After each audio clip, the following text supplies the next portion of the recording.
All right. Hey, everybody. This is Pastor Sam Rambo back again with the Basic Grace Church.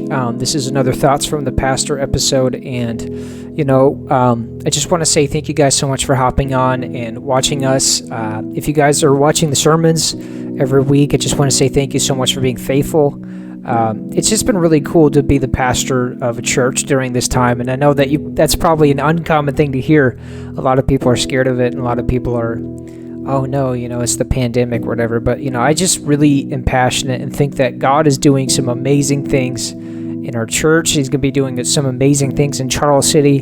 And we just want you to be a part of it. We want you to partner with us. We want you just to partner with your money, partner with your time, partner with just watching, sharing, and all that kind of stuff. We just want to encourage people at the very least. And then Legion to Christ is our end goal.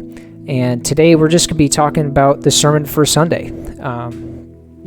So we're going to be in Acts chapter 28. Last week we talked about how everything's going to be okay. No matter what storms we go through in life, no matter what bad things happen to us, everything's going to be all right.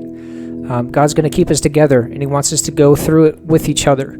He doesn't want us to go through it by ourselves. And it's really cool this season because there's a lot of storms going on, and there's a lot of places right now where, honestly, we can just see God being faithful. My hometown, Cedar Rapids, was hit by a massive storm on Monday, and it was pretty devastating. And I was driving up. I was trying to make sure that my mom and dad were okay, but the cell towers went down, and it was just a big mess. But I do remember driving up, and then I finally got a hold of my mom and made sure that everybody I knew was okay. And I remember driving up and just seeing trees down everywhere. I drove by what I thought was a construction site, but it was actually just a business with the building all shredded apart because of the storm. And, it was really scary. But what you saw when you got into the streets was you saw neighbors out in the streets with chainsaws. You saw people with wire cutters and tree trimmers, axes, saws, everything. People were trying to help out their community, and probably for the first time for a lot of those people, they had never met these neighbors, but now they have one common goal. And it's cool what happens during tragedy. People just kind of gather together. And that's what God wants for us. That's what God has for us. So what we talked about last week was everything's going to be okay. God's still on the throne, and we don't have to worry about it. So this week what we're going to be talking about is no matter what happens to you, if you are called, God is going to bring you through. No matter what happens to you, if you are called, God will bring you through. And what we saw last week was Paul's ship finally was coming into shore after this long storm, and they ran aground, and everybody had to swim to the shore. So then this week we get to pick up where they left off. And so they finally get to shore. They start doing stuff. And they, Luke says that the islanders were a lot nicer than they were expecting. It was kind of cool for them. And they landed on the island of Malta. And Paul was trying to help out, so he was getting logs for the fire. So he went in the woods to grab some logs, and when he came back, he had a snake on his hand. And the islanders are very superstitious, and they said, "Oh my God, this guy is cursed. Even though he has escaped the raging sea, he is going to be killed by this snake. So he must have been a murderer or a thief or something like that. The goddess of justice is not allowing him to live." So Paul is in this moment of complete vulnerability. He has this poisonous snake on him. He could die at any moment. But in verse 5 of Acts chapter 28, it says, "But Paul shook the snake off into the fire and suffered no ill effects. The people expected him to swell up or suddenly fall dead, but after waiting a long time and seeing nothing unusual happen to him, they changed their minds and said that he was a god." And it's interesting what happens when people who are called have trials happen to them. Because on the outside, it may look like, oh my goodness, everything's going to fail. I've seen church planners go into places and haven't grown for multiple years. I've seen failed church plants. I've seen successful church plants. I've seen missionaries going overseas. I've known missionaries that I went to school with who went on the mission field and now are off the mission field already. And I've been out of school for a year, and I met them like 5 years ago. So within 5 years, their ministry's already dried up.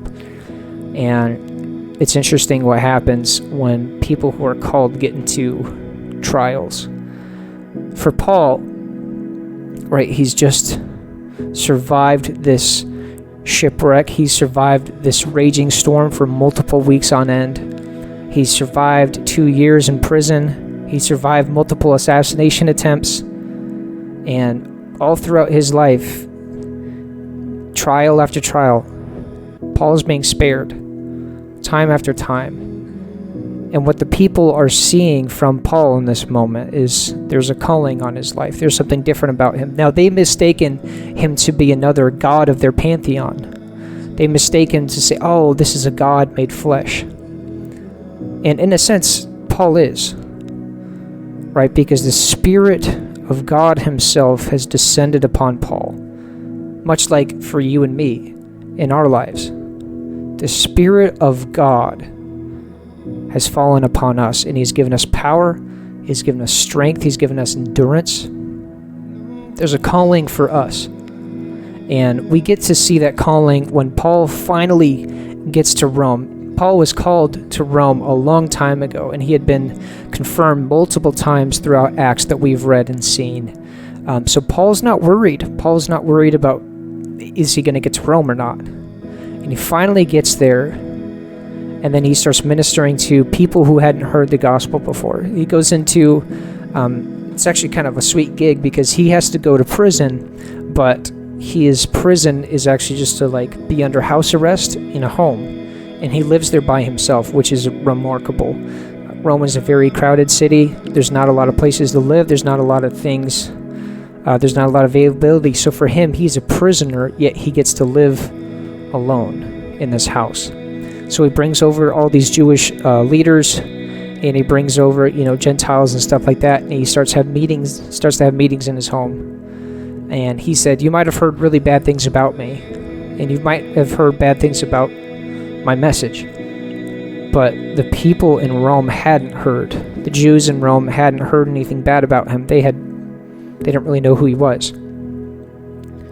So Paul gets to have a fresh gospel presentation to these people. Everywhere else he's gone, when he was back in Jerusalem, well, not everywhere else he was gone, but when he was back in Judea and Jerusalem, it had already been saturated, so they had already thought, they knew him. They had already heard his message before. And when he was traveling around, some Jews actually were following him around and trying to distort his message.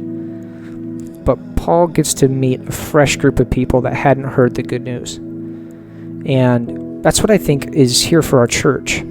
I think God is bringing us into a time to spread the good news to people who hadn't heard before. And during this time of tragedy, during this pandemic, if you're in the Cedar Rapids area, or Des Moines area or Chicago area, and you're listening in, you're tuning in, and you've gone through the devastation, and if you're another place in the country that's going through some hard times, God's going to give you a unique voice. And I think that God is trying to reach people who haven't really heard the gospel before in your own personal life. And I just wanted to reiterate what we've been saying. If you are called, no matter what you go through, God's going to bring you through. God's going to spare you. He's going to protect you because you're called. You have a calling in your life. No matter what we go through, no matter what we lose. Remember when they were in the boat, they had to throw away their cargo. They had to throw away their everything that they had packed, their luggage. They had to throw away their food. God saw them through. And in the island that they go to, the locals are extremely nice to them. They are extremely compassionate. So God is mysterious how he works. But he works for the good of those who trust him. And for those who are called, man, he's going to bring you through no matter what this life throws at us. So take that as you will. Be encouraged. Hope to see you in on Sunday at 10 o'clock Our address is 2670 195th Street in Charles City. If you'd like to give, we have the giving information on our Facebook page. I can throw it in the link in this as well. Please consider partnering with our church, either just through watching or through attending or through giving. We want you to join our church. Something that I said last week during service was, we don't want you to attend our church. We want you to join our church. We want you to be a part of the mission, because we just see God being faithful in this season, and we're just going to get after it. There's people who are broken and hurting in our community, and we're just going to get after it. We just want you to join in with us. So thank you again for hopping on. I'll see you Sunday.